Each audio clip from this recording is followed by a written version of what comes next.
إن الحمد لله نحمده ونستعينه ونستغفره ونعوذ بالله من شرور أنفسنا ومن سيئات أعمالنا من يهده الله فلا مضل له ومن يضلله فلا هادي له وأشهد أن لا إله إلا الله وحده لا شريك له وأشهد أن محمدا عبده ورسوله أما بعد يا أيها الذين آمنوا اتقوا الله وقولوا قولا سديدا يصلح لكم أعمالكم ويغفر لكم ذنوبكم ومن يطع الله ورسوله فقد فاز فوزا عظيما فإن أصدق الحديث كتاب الله وأحسن الهدي هدي محمد صلى الله عليه وسلم وشر الأمور محدثاتها وكل محدثة بدعة وكل بدعة ضلالة وكل ضلالة في النار. அல்லாஹ்வுக்கே புகழ் அனைத்தும் அல்ஹம்துலில்லாஹ். சத்திய மார்க்கத்தை எடுத்துரைத்த நபிகள் நாயகம் ஸல்லல்லாஹு அலைஹி வஸல்லம் அன்னார்கள் மீதும் அன்னார்களை பின்பற்றி வாழ்ந்து கொண்டிருக்கின்ற அனைத்து நல்லடியார்கள் மீதும் அல்லாஹ்வினுடைய சாந்தியும் கருணையும் அவனுடைய ரஹ்மத்தும் என்றென்றும் உண்டாகட்டுமாக. இறைவனால் கடமையாக்கப்பட்ட ஜும்ஆ என்ற கடமையை நிறைவேற்றுவதற்காக அல்லாஹ்வினுடைய மாளிகையில் அமர்ந்திருக்கின்ற அல்லாஹ்வின் நல்லடியார்களே, இன்றைய ஜும்ஆ உரையில் பாங்கை பற்றிய விளக்கம் ஒன்றை நாம் அறிந்து கொள்ள இருக்கின்றோம். பாங்கு என்பது ஒவ்வொரு நாளும் 5 தடவை நாங்கள் கேட்குகின்றோம். இந்த பாங்கு ஏன் சொல்லப்படுகின்றது? இந்த பாங்கின் நோக்கம் என்ன? பாங்கின் சட்டதிட்டங்கள் என்ன? இந்த பாங்கின் சிறப்பு என்ன? இந்த பாங்கினூடாக இஸ்லாமிய சமூகத்திற்கு என்ன சொல்லப்படுகிறது போன்ற அம்சங்களை இன்றைய ஜும்மாவினூடாக நாம் அறிந்து கொள்ள இருக்கிறோம். பாங்குக்கு அரபியில் அதான் என்ற வார்த்தையை நாங்கள் பாவிக்கின்றோம். பாங்கு ஏன் சொல்லப்படுகிறது என்றால், மறுமையில் அல்லாஹு தஆலா முதலாவது கேட்க இருக்கும் கேள்வி தொழுதாயா என்ற கேள்வி. இந்த கேள்விக்கு பதிலளித்தால் கது அஃப்லஹ வ அன்ஜஹ, அவர் வெற்றியே வெற்றி என்று நபி ஸல்லல்லாஹு அலைஹி வஸல்லம் அவர்கள் சொன்னார்கள். அந்த முதல் கேள்விக்கு வாழ்க்கையினூடாக சரியான பதிலை அளிக்கவில்லையானால் ஃபகது ஹாப வ ஹஸிர, அந்த மனிதர் நஷ்டவாளி, நாசமாகிவிட்டார் என்று நபி ஸல்லல்லாஹு அலைஹி வஸல்லம் அவர்கள் சொன்னார்கள். முதல் கேள்வியில் வெற்றி பெற வைப்பதற்காக வேண்டிதான் இந்த பாங்கு சொல்லப்படுகிறது என்பதை நாம் அறிந்து கொள்ளும். அவ்வளோ முக்கியமானது பாங்கு. முதல் கேள்விக்கு நம்மை தயார்படுத்துவது. பாங்குக்கு பதிலளித்தவர் வெற்றி பெற்று விட்டார், பாங்குக்கு பதிலளிக்காதவர் நஷ்டவாளி ஆகிவிட்டார். அந்த அளவுக்கு முக்கியமானது இந்த பாங்கு.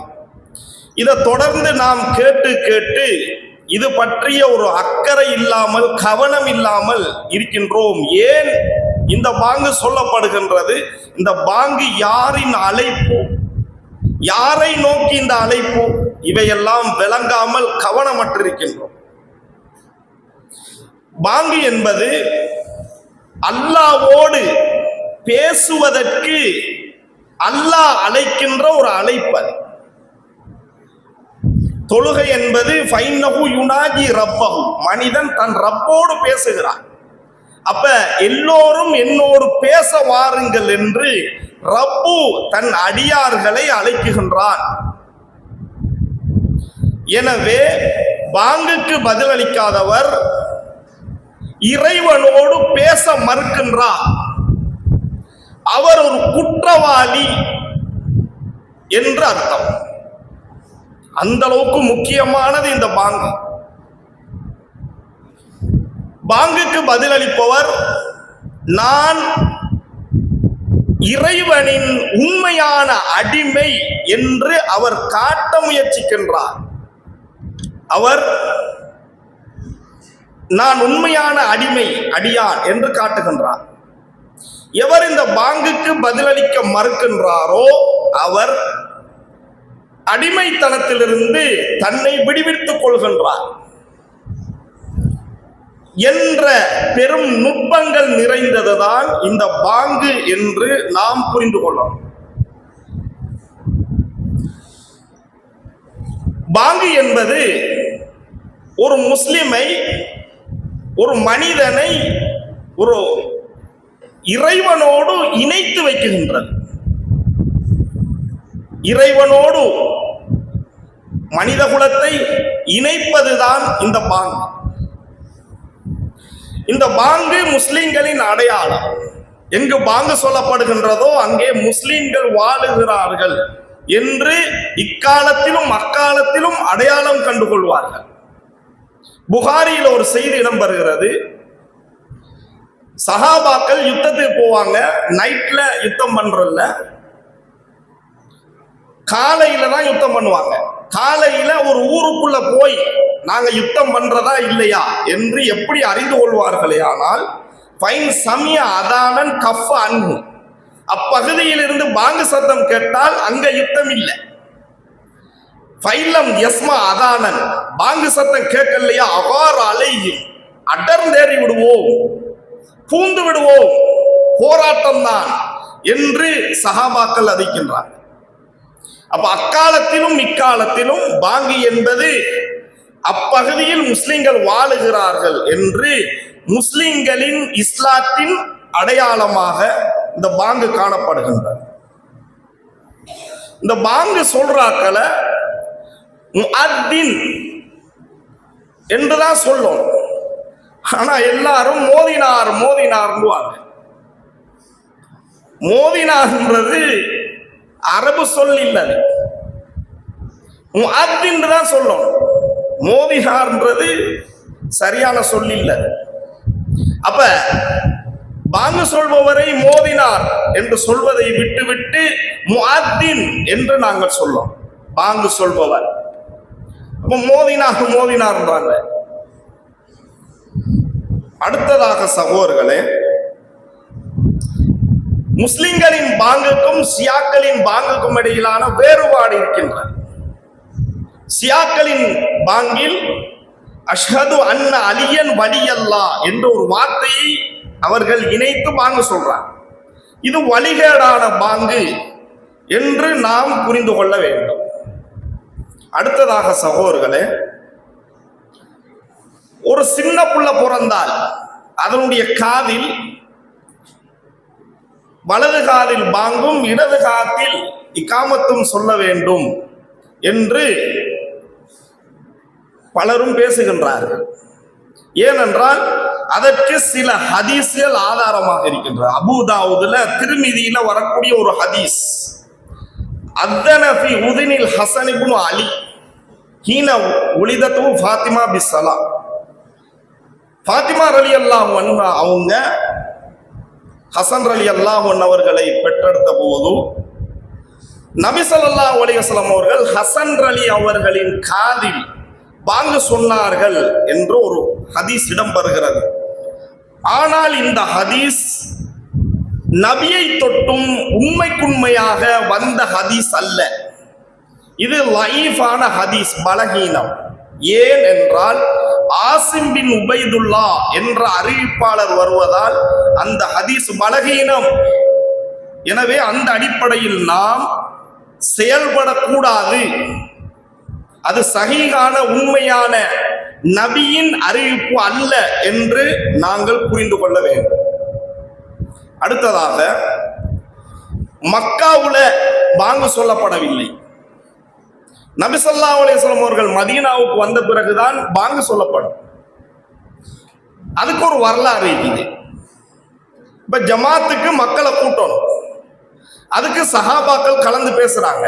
என்ன செய்யற அப்படின்னு பேசும்போது தக்கரு அந்நார வன் நாக்கூச, சில பேர் சொன்னாங்களாம் லுகருடைய வக்து வந்தால் நாங்க நெருப்பு மூட்டுவோம், அப்ப ஊர்ல உள்ள எல்லாருக்கும் தெரியும் டைம் ஆயிட்டு அப்படின்னு.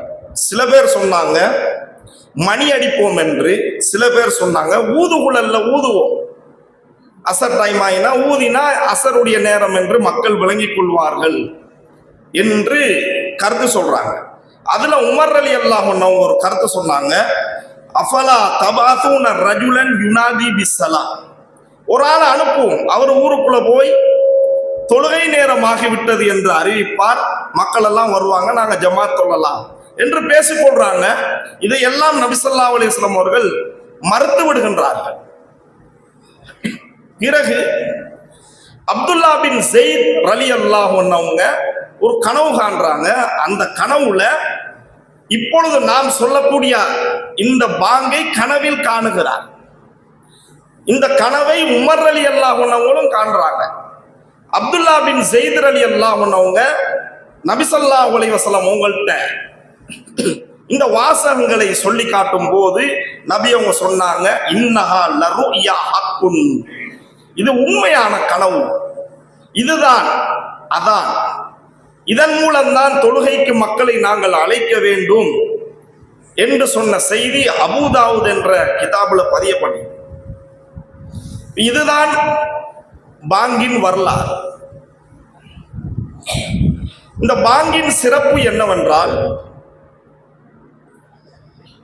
நபி ஸல்லல்லாஹு அலைஹி வஸல்லம் சொன்னாங்க, புகாரில ஒரு செய்தி இடம்பெறுகிறது, இதா நூதிய லிஸ்ஸலாத்தி அதுபர ஷைத்தான் வலஹு துராத், பாங்கு சத்தம் சைத்தானுக்கு பிடிக்கவே பிடிக்காது. பாங்கு சத்தம் கேட்டால் சைத்தான் காற்று பிரிந்தவனாக ஓடுவானா, புறமுது காட்டி ஓடுவானா.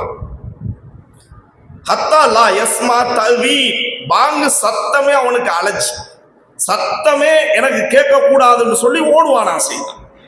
பாங்கு சத்தம் முடிந்து விட்டால் மீண்டும் வருவான். இக்காமத் சொல்லும் போது மீண்டும் ஓடுவான். இக்காமத் முடிந்தவுடன் மீண்டும் வந்து விடுவான். தொழுகை ஸ்டார்ட் ஆயினா சைத்தான் வாரான், வந்து சிந்தனையை கெடுப்பான். பாங்கும் இக்காமத்தும் சைத்தானுக்கு பிடிக்கல பாருங்க, விரண்டோடுகின்றான். அப்ப பாங்கினூடாக சைத்தான் விரட்டப்படுகின்றான் என்பதை நாம் தெரிந்து கொள்ளலாம். பாங்கு சொல்லக்கூடிய முஅத்தின்களுக்கு மறுமையில் அல்லாஹ் கண்ணியப்படுத்துவான், பெரிய சிறப்பும் நன்மைகளும் இருக்கின்றன. நபி ஸல்லல்லாஹு அலைஹி வஸல்லம் சொன்னாங்க, முஸ்லிம்ல வரக்கூடிய ஒரு ஹதீஸ், இன்னல் முஃமினீன இன்னல் முஅத்தினீன அத்வலன் நாஸி அஅனாக, நாளை மறுமையில முஅத்தின்களை அல்லாஹு தஆலா அவர்களுடைய காதுகள் கழுத்துகள் நீண்ட நிலையில் அவர்களை மறுமையில் அல்லாஹ் காட்சியளிக்க செய்வான். இவர்களெல்லாம் என்னை வணங்க மக்களை அழைத்தவர்கள் என்று சொல்லி மக்கள் மத்தியில் அவங்களை அல்லாஹ் அறிமுகப்படுத்துவான். அவங்களுடைய கழுத்தை நீட்டி அவர்களை சிறப்பித்து காட்டுவான். அப்ப மறுமையிலேயே அந்த அகோரமான நாளிலேயே ஆபத்தான நாளில் அல்லாஹ் தஆலா அவங்களுக்கு கண்ணியம் வழங்குவானா, பாங்கு சொல்லக்கூடியவங்க. அது மாதிரி பாங்கு சொன்னால் என்ன நன்மை என்று குறிப்பிட்டு சொல்லாம எப்படி சொல்றாங்கன்னா, லவ் யஅலமுன் நாஸ் மா ஃபி நிதா வ ஸஃபில் அவ்வல், பாங்கு சொல்வதிலும் முன்சஃபில் நின்று தொழுவதிலும் உள்ள நன்மைகளை மக்கள் அறிந்து கொண்டால் போட்டி போடுவாங்களாம். எந்த அளவு போட்டி போடுறா, 5 பேர் வந்து நிற்பாங்க, நான் பாங்கு சொல்ல போறேன் சொல்லி, யாரும் யாரையும் விட்டு கொடுக்க மாட்டாங்க.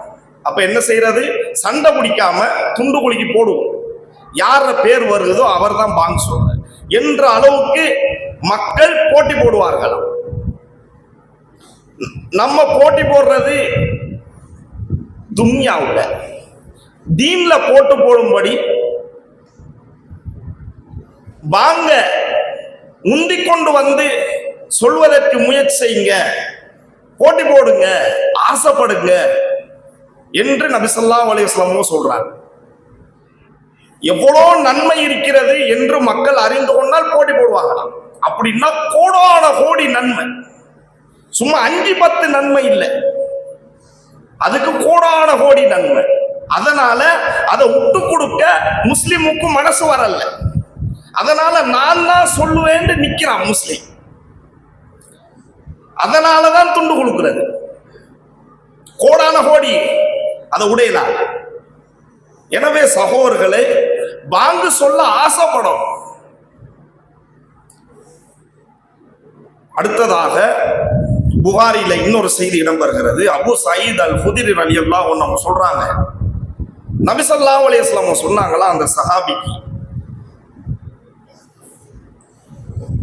நீர் பாங்கு சொன்னால் ஃபர்ஃபா சௌத்தக, சத்தமா பாங்கு சொல்லுங்க, யாருக்கும் கேட்காம குறைந்த சத்தத்தில் பாங்கு சொல்லக்கூடாது, சத்தமா பாங்கு சொல்லணும். அதனாலதான் பல சஹாபாக்கள் இருந்தும் நபி ஸல்லல்லாஹு அலைஹி வஸல்லம் அவர்கள் பிலால் ரலியல்லாஹு அன்ஹு அவங்கள பாங்கு சொல்ல சொன்னாங்க. ஏன்னா அவ்வளவு சத்தம், ஊருக்கே கேட்கும் அவருடைய பாங்கு. அப்படி உரத்த குரலில் சத்தமாக பாங்கு சொல்லணுமா? ஏனென்றால் ஃபைன்னஹு லா யஸ்மஉ முதா சௌத்தல் முஅத்தின் ஜின்னுன் வலா இன்சுன் வலா ஷையுன், இவருடைய பாங்கு சத்தத்தை கேட்கக்கூடிய மனிதர்கள், ஜின் இனம், ஏனைய ஜீவராசிகள், ஒரு மாட்டுக்கும் அந்த சத்தம் கேட்கும், ஒரு ஆட்டுக்கும் ஒரு சத்தம் கேட்கும், கோழிக்கும் அந்த பாங்கு சத்தம் கேட்கும். அப்ப எந்த உயிரினங்களுக்கெல்லாம் இந்த பாங்கு சத்தம் கேட்குதோ, இல்லா ஷஹீதலஹு யௌமல் கியாமா, மறுமை நாள்ல இந்த ஜின்கள், மனித குலம், இந்த உயிரினங்கள் எல்லாம் கொண்டு வரப்பட்டு இறைவனிடத்துல சாட்சி சொல்லுமா, யா அல்லாஹ், இவர் உன்னை வணங்க மக்களை அழைத்தார். இவ்வளவு பாக்கியம். இதாங்க சப்போர்ட். மறுமையில இப்படி சப்போர்ட் நமக்கு தேவை. மனித வந்து உதவ மாட்டான், எந்த பெரியார்களும் வந்து நமக்கு துண்டு தர மாட்டாங்க, ஏமாத்துறாங்க. நமக்கு மறுமையில கை கொடுக்க போறது இந்த செய்திகள் தான். பாங்கு சொன்னால் மறுமையில நமக்கு ஒரு சப்போர்ட் இருக்கிறது. எனவே இந்த பாக்கியங்களை நாம் இழந்து விடக்கூடாது. அனைவரும் முயற்சியும், சத்தமாக பாங்கு சொல்ல முயற்சியும். அப்படி என்றால் பாங்கு சொல்லும் போது சரியா பாங்கு சொல்லணும், அதனுடைய உச்சரிப்புகளை சரியா சொல்லணும். நிறைய பேர் பாங்கு சொல்றாங்க, அவங்களுடைய பாங்கில் பிழை இருக்கின்ற. என்ன பிழை என்றால் ஒரு சிலரை சுட்டி காட்டுறாங்க. நிறைய பேர் அஸ்ஹது அப்படின்வாங்க, அஷ்ஹது என்பதுதான் சரியான, அஸ்ஹது இல்லை, அஷ்ஹது. ஹய்யா அலஸ் ஸலா என்று நிப்பாட்டுவாங்க, லா என்று நிப்பாட்டலாம். ஹய்யா அலஸ் ஸலாக்கு பிறகு இஹ்னு முடியணும், ஸலாஹ் கடைசி இஹ்னு முடியணும். ஹய்யா அலல் ஃபலா, லாண்டு நிப்பாட்டுறல்ல, ஃபலாஹ் கடைசி இஹ்னு முடியணும். முதலாவது இஹ்னு முடியணும், இரண்டாவது இஹ்னு முடியணும். நம்ம இந்த ஃபலாஹ் என்ற சொல்லுல ஃபலா என்றதை நிப்பாட்டுறோம். சலாஹ் என்பதுல சலாவோட நிப்பாட்டுறோம், இஹ்க உர்றோம்.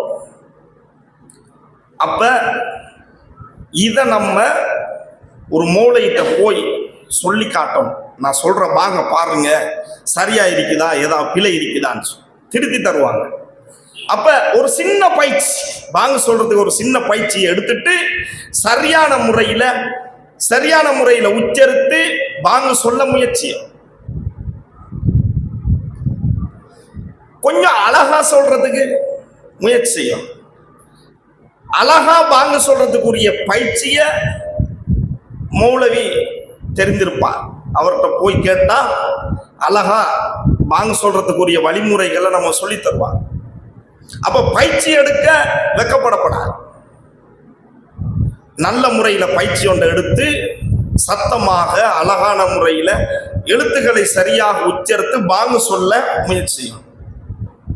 அடுத்ததாக சகோதரர்களே, பாங்கு முடிந்ததன் பிறகு அல்லாஹும்ம ஸல்லி அலா முஹம்மது வ அலா அலி முஹம்மது என்று ஸலவாத்து சொல்லிவிட்டு அல்லாஹும்ம ரப்ப ஹாதிஹி தஅவத்தி தாம்மா வஸ்ஸலாத்தில் காயிமா என்ற பாங்கு துஆ ஓதணும்.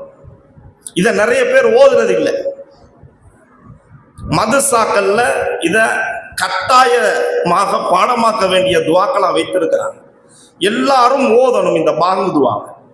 ஏனென்றால் பாங்கு துவாவில் முழுக்க முழுக்க நபி அவங்களுக்காக வேண்டி நாங்கள் துவா செய்கின்றோம்.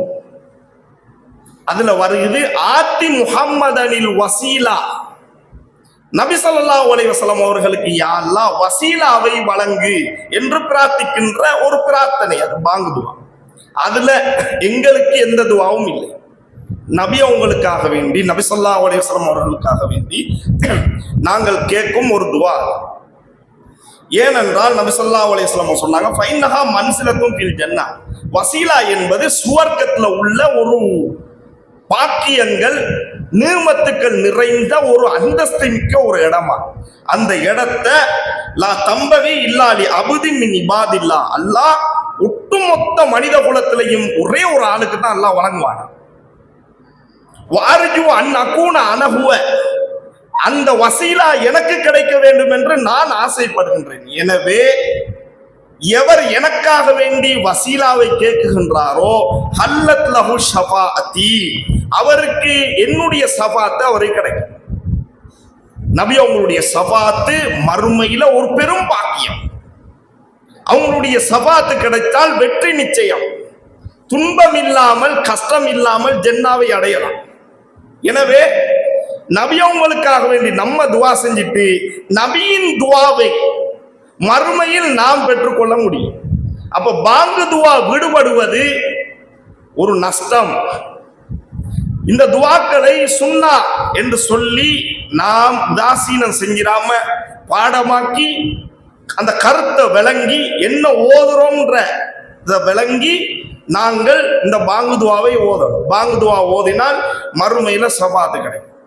அடுத்ததாக பாங்கு சொல்லும் போது அஷ்ஹது அன்ன முஹம்மது ரசூலுல்லாஹ் என்று சொல்லும் போது பல வயசானவங்க என்ன செய்வாங்கன்னா கையில இப்படி ஊதி விட்டு கண்ணில் அப்படியே ஒத்தி எடுப்பாங்க. அப்படி ஒரு பழக்கம் இருக்குது பெரியவங்கள்ட்ட. இப்படி செய்வதற்கு நபி ஸல்லல்லாஹு அலைஹி வஸல்லம் அவர்கள் நமக்கு வழிகாட்டவே இல்லைங்க. அப்படி சஹீஹான எந்த ஹதீஸும் இல்லை.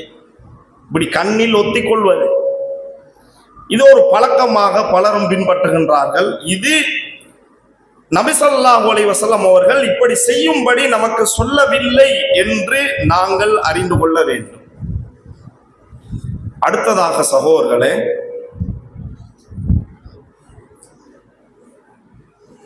நாம் பிரயாணம் செய்கின்றோம். ஒரு 4 பேர் சேர்ந்து பயணம் போறோம் என்றால், ஜமாத்தாக தொழப் போறோம் என்றால், பாங்கு சொல்ல தெரிந்தவர் பாங்கு சொல்லி ஜமாத்தோடு தொழணும். அதுதான் சிறந்த முறை.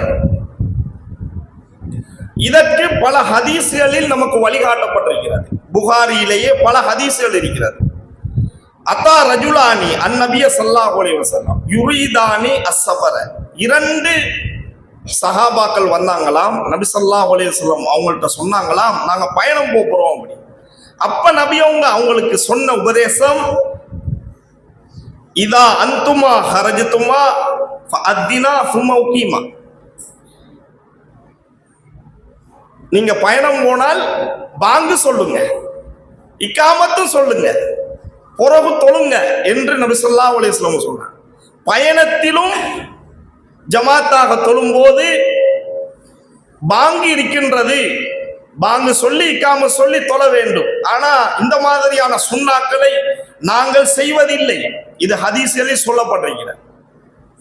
எந்த அளவுக்கு சொல்லப்பட்டிருக்கிறது என்றால், பாங்கை விடவே கூடாது. நான் மாத்திரம்தான் இருக்கின்றேன், அந்த ஏரியாவில் பாங்கு சத்தம் வரல, பாங்கு சொல்லப்படவும் இல்லை, நான் மட்டும்தான் இருக்கிறேன் என்றால், நான் மாத்திரம் பாங்கு சொல்லி தொழுவது பெரிய நன்மைக்குரிய விஷயமாக இஸ்லாத்தில் சொல்லப்பட்டிருக்கிறது. தனிய ஒரு ஆள் சொல்ல போறாரு, பாங்கு சொல்லட்டும், அது சிறப்பித்து சொல்லப்பட்டிருக்கிறது. அபூதாவுதுல ஹதீஸ் வருகிறது, யஜபு ரப்புக்கும் மின் ராய் கனமி ஃபி ரஅஸி ஷலியத்தின் பிஜபல். ஒரு மனிதர் மலை உச்சியில் இருக்கின்றார், ஒரு காட்டு பகுதியில், அவர் மட்டும்தான். யுஅத்தினு பிஸ்ஸலா வ யுஸல்லி, தொழுகைக்காக வேண்டி பாங்கு சொல்லி அவர் தொழுகின்றார். ஃபயகூலுல்லா, அல்லாஹ் தஆலா சொல்லுவானாம், உன்துரு இலா அபுதி, மலக்குமார்கள்ட்ட சொல்லுவானாம், பாருங்கள் என் அடியானை, ஹாதா யுஅத்தினு வ யுகீமு ஸலா, பாங்கு சொல்லிட்டு தொழுகிறாரு. யகாஃபு மின்னி, இவர் என்னை அஞ்சுகிறார். ஏண்டா இவர் தொழுகிறாரா இல்லையா என்பதை யாரும் பார்க்கல, அல்லாஹ் மட்டும்தான். இந்த நேரத்தில் அந்த சுன்னாவை நிறைவேற்றி தொழுகிறாரே, கது கஃபர்துல் அபுதி, இந்த அடியானுடைய பாவங்களை மன்னிச்சு வஅத்கல்துல் ஜன்னா, இவரை சுவர்க்கத்தில் நான் நுழைவிக்கின்றேன் என்று அல்லாஹ் வாக்களிக்கின்றான். வாக்கு மீறல்ல. அப்ப பாருங்க, தனியா தான் இருக்கிறாரு, பாங்கு சொல்லி தொழும்போது பாவங்கள் மன்னிக்கப்பட்டு சுவர்க்க பாக்கியமும் கிடைக்கிறான். அது மாதிரி அஹ்மதுல ஒரு ஹதீஸ் வருகிறது. அப்துல்லா பின் மசூத் ரலியல்லாஹு அன்ஹு சொல்றாங்க, பைனமா நஹ்னுமா ரசூலில்லாஹி ஸல்லல்லாஹு அலைஹி வஸல்லம், நபி ஸல்லல்லாஹு அலைஹி வஸல்லம் உங்களோட நாங்கள் ஒரு பயணத்தில் இருந்தோம். அப்படி இருக்கும்போது சமிஅனா முனாதியன் அல்லாஹு அக்பர், ஒரு மனிதன் அல்லாஹு அக்பர் அல்லாஹு அக்பர் என்று பாங்கு சொல்றாங்க. அப்படி சத்தம் கேட்குது, சத்தம் தான் கேட்குது. இவர் அல்லாஹு அக்பர் என்று சொல்லும் போது அல்லாஹ் நபி ஸல்லல்லாஹு அலைஹி வஸல்லம் சொன்னாங்க, அலல் ஃபித்ரா, இவர் இஸ்லாத்துல இருக்கிறார். தனியா ஒரு ஆள் இருந்து பாங்கு சொல்றதுக்கு முஸ்லிம் என்பதற்கான அடையாளம், ஒரு ஈமான்தாரி என்பதற்கான அடையாளம் என்று நபி ஸல்லல்லாஹு அலைஹி வஸல்லம் சொன்னார். அவர் தீனில் இருக்கிறார், இஸ்லாத்தில் இருக்கிறார். அவர் அஷ்ஹது அல்லா இலாஹ இல்லல்லாஹ்னு சொல்றாரு. அது கேட்குது இந்த சஹாபாக்களுக்கு. அப்ப நபி அவங்க சொன்னாங்க, ஹரஜ மினன் நார், இவர் நரகத்திலிருந்து விடுதலை பெற்று விட்டார். அப்ப அவங்க சொல்றாங்க, ஃபைதா ஹுவ சாஹிபு மாஷியா, நாங்க பார்க்கிறோம் அங்க ஆடு மேய்க்கக்கூடிய ஒரு ஆட்டு இடையன் தான் இந்த பாங்க சொல்லிக்கிறார். இந்த ஹதீஸ் அஹ்மதுல இடம்பெறுகிறார். அந்த அளவுக்கு தனியா இருந்து பாங்கு சொல்றதால நரகத்திலிருந்து விடுதலை, ஒரு முஸ்லிம் என்பதற்கான அடையாளம் எல்லாம் இந்த பாங்கில் இருக்கிறது. எனவே நாம் தனியாக அல்லது பயணத்தில் கூட்டாக இருக்கும் போதும் பாங்கு சொல்வதை விடக்கூடாது என்பதை நாம் தெரியும். ஒரு பயணம் போயிருக்கிறோம், அங்கே பள்ளியில பாங்கு சொல்லப்பட்டிருக்கிறது என்றால் நாங்க பாங்கு சொல்ல தேவையில்லை, அங்க சொல்லிக்கிறாங்களே. அடுத்ததாக எந்த அளவுக்கு இந்த பாங்கை விடக்கூடாது என்றால், நபி ஸல்லல்லாஹு அலைஹி வஸல்லம் அவங்க ஒரு பயணம் போனாங்க, சூரியன் உதித்ததன் பிறகுதான் எழும்புறாங்க. சுபஹ் தொழுகை விடுபட்டு இப்போ உடனே எல்லாரும் தயாராகுங்கள் தொழுகைக்காக என்று அறிவிப்பு செய்யும் போது நபி ஸல்லல்லாஹு அலைஹி வஸல்லம் சொன்னாங்க, யா பிலால் கும் ஃபாந்தின் பின்னாஸ் பிஸ்ஸலாம், பிலால் ரலியல்லாஹு அன்ஹு அவர்களே பாங்கு சொல்லுங்க, அதுக்கு பிறகு தொழுக.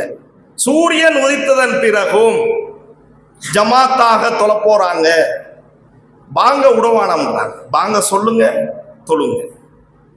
அப்ப எந்த அளவுக்கு இந்த பாங்கு முக்கியமானது என்பதை நாங்கள் புரிந்து கொள்ள வேண்டும். அன்புள்ள சகோதரர்களே, பாங்கு என்பது பல சட்டங்களை உள்ளடக்கிய, பல சிறப்புகளை உள்ளடக்கிய, பல தத்துவங்களை உள்ளடக்கியது தான் பாங்கு. நோன்பு காலங்களில் சஹருக்கு பாங்கு சொல்லி மக்களை எழுப்பும்படி இஸ்லாம் நமக்கு வழிகாட்டி இருக்கிறது என்பதை நாங்கள் புரிந்து கொள்ள வேண்டும். எனவே பாங்கின் சட்டங்களை நன்கு விளங்கி அவைகளை வாழ்க்கையில கடைபிடித்து பாங்கினூடாக கிடைக்க பெறக்கூடிய அனைத்து நன்மைகளையும் பெறக்கூடியவர்களாக வல்ல ரஹ்மான் நம் அனைவரையும் ஆக்கி அருள்வானாக. வாஹிரு தஅவானா அல்ஹம்துலில்லாஹி ரப்பில் ஆலமீன்.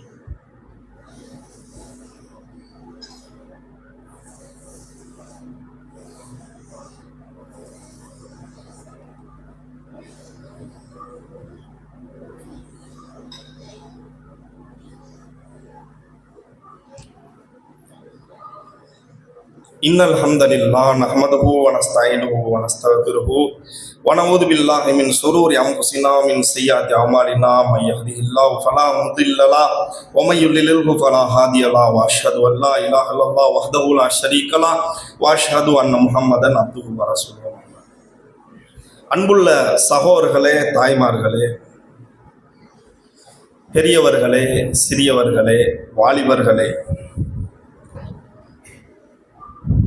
பாங்கு சொல்லும்போது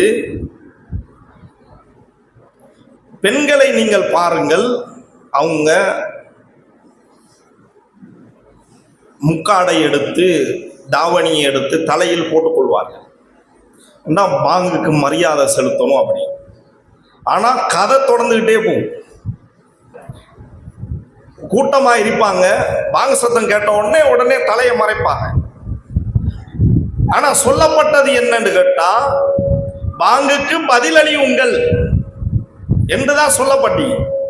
ஆனா இவங்க என்ன செய்யறாங்கண்டா, தலையை மூடுறாங்க, பாங்குக்கு பதில் சொல்றது இல்லை. அப்ப தலையை மூட வேண்டும் என்று நபி ஸல்லல்லாஹு அலைஹி வஸல்லம் அவர்கள் நமக்கு கட்டளையிடவில்லை. ஆண்களுக்கோ பெண்களுக்கோ பாங்கு சத்தம் கேட்டால் தலையை மூடுங்கள் என்று நமக்கு சொல்லப்படவில்லை. சொல்லப்பட்டது என்னவென்றால், பாங்கை செவிமடுக்கணும். செவிமடுத்து அந்த பாங்கோடு நாங்களும் இணையணும். இணைந்து பாங்குக்கு பதில் அளிக்கணும். இதா சமயத்துமுல் முஅத்தின ஃபகூலு மிஸ்லமா யகூலுல் முஅத்தின். பாங்கு சத்தம் கேட்டால் முஅத்தின் பாங்கு சொல்ற மாதிரி முழு முஸ்லிம்களும் பாங்கு சொல்லணும். எல்லாரும் பாங்கு சொல்லணும். முஅத்தின் அல்லாஹ் அக்பர் அல்லாஹ் அக்பர் என்றால் நாங்களும் அல்லாஹ் அக்பர் அல்லாஹ் அக்பர். அவர் அஷ்ஹது அல்லா இலாஹ இல்லல்லாஹ்னா நாங்களும் அஷ்ஹது அல்லா இலாஹ இல்லல்லாஹ். அப்ப பாங்கை விட்டும் எந்த முஸ்லிமையும் பிரிக்கிறார். மைக்கில் சொல்லாதவர்கள் கூட பாங்கு சத்தம் கேட்டால் அவரும் பாங்கு சொல்லணும். எல்லாரையும் பாங்கு சொல்ல வச்சு ஹய்யால ஸலா என்று சொல்லும் போது லா ஹவுல வலா குவத்த இல்லா பில்லாஹ்னு சொல்லணும். ஹய்யாலல் ஃபலா என்று சொல்லும் போது லா ஹவுல வலா குவத்த இல்லா பில்லாஹ் என்று நம்ம சொல்றோம். பாருங்க, எல்லா இடங்கள்லையும் பாங்குல உள்ள மாதிரி நாங்க சொல்றோம். இந்த ஹய்யால ஸலா ஹய்யால ஃபலா சொல்லும் போது அங்க சொற்கள் மாறு. அந்த இடங்கள்ல லா ஹவுல வலா குவத்த இல்லா பில்லாஹ்னு சொல்லணுமா? ஏன் அது? அதில் உள்ள நுட்பம் என்ன என்றால், ஒருவர் ஜனாதிபதியாக இருக்கின்றார், ஒருவர் கூலி தொழிலாளியாக இருக்கின்றார், ஒருவர் பெரிய பணக்காரராக இருக்கிறார், இன்னொருவர் இராணுவ அதிகாரியாக இருக்கின்றார், இன்னும் ஒருவர் தங்கங்களை வைத்துக் கொண்டு எண்ணிக்கொண்டிருக்கின்றார், நிறுத்திக் கொண்டிருக்கிறார். இவர்கள் அனைவரையும் நோக்கிதான் வாருங்கள் என்ற அழைப்பு விடுக்கப்படுகிறது. எல்லாம் வாங்க, பெரியவர்கள் சிறியவர்கள் பருவ வயதை அடைந்த அனைவரும் இங்க வாங்க என்று அழைப்பு விடுக்கப்படுகிறது. அப்ப பாங்குல அல்லாஹ் தான் பெரியவன் என்று சொல்லப்படுகின்றது. உங்களோட நகையோ, ஜனாதிபதி பதவியோ, இராணுவ தளபதியோ, இந்த தங்கங்களோ, உங்களுடைய வயல் காணிகளோ பெருசல்ல, அல்லாஹ் தான் பெரியவன். அப்படி சொல்லி உங்க வாயாலே அதை சொல்லை வைக்கிறது. அல்லாஹ் தான் பெரியவன் நம்மோட வாயால சொல்லை வைக்கிறது. சொல்ல வச்சுட்டு நம்முடைய அடி நெஞ்சில் வைத்திருக்கிறோம் இல்லையா ஈமான், அஷ்ஹது அல்லா இலாஹ இல்லல்லாஹ் என்ற கலிமாவையும் நினைவுபடுத்தி நம்மோட வாயால அதை சொல்ல வைக்கிறான். அல்லாஹ் தஆலா சொல்ல வைக்கின்றான். அப்ப அல்லாஹ் பெரியவன் என்ற சிந்தனையை கொண்டு வந்து கலிமாவை நினைவுபடுத்தி தலைவர் நபி ஸல்லல்லாஹு அலைஹி வஸல்லம் அவர்களுடைய பெயரையும் முஹம்மது ரசூலுல்லாஹ் என்ற வார்த்தையை சொல்லி நினைவு காட்டி, அவர் உங்களின் வழிகாட்டி என்றதையும் நினைவு காட்டி நம்முடைய ஈமானோட டச் பண்ணிட்டு தான் நமக்கு அழைப்பு கொடுக்கப்படுகின்றது. இப்ப வாங்க, எல்லாம் விட்டுட்டு வாங்கன்னு சொல்லி. நீங்க பாங்குக்கு பதில் அளிக்கவில்லை என்றால் அல்லாஹு அக்பரை வாழ்க்கையில காட்டல. அல்லாஹ் பெரியவன்றீங்க, உங்களோட வாயால சொல்றீங்க, பாங்குக்கு பதில் அளிக்கிறீங்க. ஆனா தங்கத்துல குந்திட்டு இருக்கிறீங்க, வயல்ல குந்திட்டு இருக்கிறீங்க, உங்களோட பதவியில இருக்கிறீங்களே, எது பெருசு? அல்லாஹு அக்பரா அல்லது இந்த பதவியா, இந்த துன்யாவா? அப்ப எவர் பாங்குக்கு பதில் அளிக்கிறாரோ அவர் அல்லாஹு அக்பரை வாழ்க்கையில் காட்டியவர். எவர் பதில் அளிக்கவில்லையோ அவர் இந்த துன்யாவை பெரிதாக நினைக்கின்றார். உலகத்தின் அனைத்தையும் விட இறைவன் பெரியவன் என்பதுதான் பாங்கு.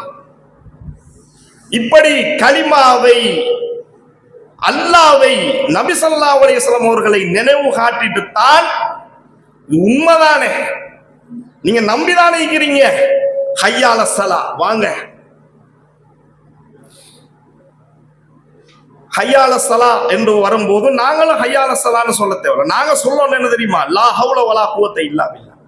லா ஹவுலன்னா எந்த நிலைமைகளும் கிடையாது, வலா குவான்னா எந்த சக்தியும் கிடையாது, இல்லா பில்லா, எல்லாம் அல்லாஹ்வை கொண்டுதான் ஆக போறது. நீங்க நினைக்காதீங்க இந்த காசியிலையும் வயல்லையும் பதவியில தான் குவத் இருக்குன்னு நினைக்காதீங்க. குவத் என்பது அல்லாஹ்ட்ட இருந்தா வரும். அல்லாஹ்ட்ட இருந்து குவத் கிடைச்சாதான் இந்த பணம் பதவி எல்லாம் வேலை செய்ய போற. அதை நம்மட வாயால சொல்ல வைக்கிறது, உணர வைக்கிறது. அப்ப கருத்து தெரியாம, நுட்பம் தெரியாம, ஹிக்மத்து தெரியாம சும்மா சொல்லி கொண்டிருக்கிறோம் பாங்குக்கு பதில. அவர் என்ன சொல்றார், நாங்க வாயால என்ன சொல்றோம்? லா ஹவுல வலா குவத்த இல்லா பில்லான்னா என்ன? இதை நாம் விளங்கி தொழுகையை நோக்கி வரோம். கடைசிக்கு முடியும் போது லா இலாஹ இல்லல்லாஹ்னு முடியும். திருப்பியும் கலிமாவை நினைவுபடுத்தி, ஏண்டா இந்த லா இலாஹ இல்லல்லாஹ்க்கு தானே, இதை தாண்டி உலகத்தில் பெரிய வசனம் கிடையாது. இதுதான் ஆக டாப் லெவல், அதி உயர் சிறந்த வார்த்தை லா இலாஹ இல்லல்லாஹ். அந்த வார்த்தையை சொல்லித்தான் நமக்கு அழைப்பு விடுக்கப்படுது. அப்பவும் நாங்கள் இந்த தொழுகையை நோக்கி வரவில்லையானால் எவ்வளவு நஷ்டம் என்று நாங்கள் சிந்திக்க வேண்டும். அன்புள்ள சகோதரர்களே, அப்ப பாங்கி என்பது கூலி தொழிலாளியை நோக்கியதாகவும், ஜனாதிபதியை நோக்கியதாகவும், தளபதிகளை நோக்கியதாகவும், வாலிபர்களை நோக்கியதாகவும் அந்த அழைப்பு இருக்கின்றது. அனைவருக்குமான அழைப்பு இது. வேண்டுகோள் அல்ல, கட்டளை. ஹய்ய, கட்டாயம் பாருங்கள், கட்டாய அழைப்பு. அந்த சராசரத்தின் அழைப்பு, சராசரத்தின் அதிபதியின் அழைப்பு, பெரும் சர்வதிகாரி அந்த ரப்பின் அழைப்பது. என்னோட பேசவாங்க என்று இறைவன் அழைப்பது. பருவ வயதை அடைந்த அனைவரையும் நோக்கிய அழைப்புதான் அதான் என்பது. ஏன் இந்த அதான் என்றால், நிம்மதியான வாழ்க்கையை நமக்கு தாரத்துக்கு தாங்க அந்த பாங்கு சொல்லப்படுது. நிம்மதியான வாழ்க்கையை உங்களுக்கு தாரதுக்கு தான் இங்க வாங்க. ஏண்டா பாங்குல சொல்லப்படுது ஹய்யால ஃபலா, வெற்றியை நோக்கி வாங்க. நீங்க நினைக்கிறீங்க கடைக்குள்ளையும் தோட்டத்துக்குள்ளையும் வயலுக்குள்ளையும் தான் வெற்றி இருக்குன்னு நினைக்கிறீங்க. இல்லங்க, வெற்றி என்பது மஸ்ஜிதுக்குள்ளதான் இருக்கு. மஸ்ஜிதுக்குள்ளா இருக்கு வெற்றி. அதனாலதான் வெற்றியை நோக்கி வாங்க. சகல துன்பங்கள்ல இருந்தும் விடுதலையாகி சகல இன்பங்களையும் அனுபவிக்கக்கூடிய மாபெரும் வெற்றி, அந்த வெற்றியை நோக்கிதான் இந்த பாங்கு சொல்லப்படுகின்றது. இது ஒரு கண்ணியமான அழைப்பு, இறைவனுடைய கண்ணியமான அழைப்பு. வாங்க, உங்களுக்கு நான் அள்ளி அள்ளி தாரேன் என்று சொல்லி அல்லாஹ் அழைக்கின்றான். வெற்றின்னா என்ன? நல்லா உண்டு மகிழ்ந்து சந்தோஷமாக தான் விரும்பிய ஒரு வாழ்க்கையை வாழ்றது தான் வெற்றின்ற. அந்த வெற்றியை தாரத்துக்கு தான் கூப்பிடுறான். நிம்மதியான சுபகுக்கு பாங்க சொல்லும் போது நிம்மதியான வாழ்க்கையை தருவதற்கு தான் சுபகுக்குரிய பாங்க. நம்ம நினைக்கிறோம் நிம்மதி சந்தோஷம் தூக்கத்துல தான் இருக்குன்னு சொல்லி.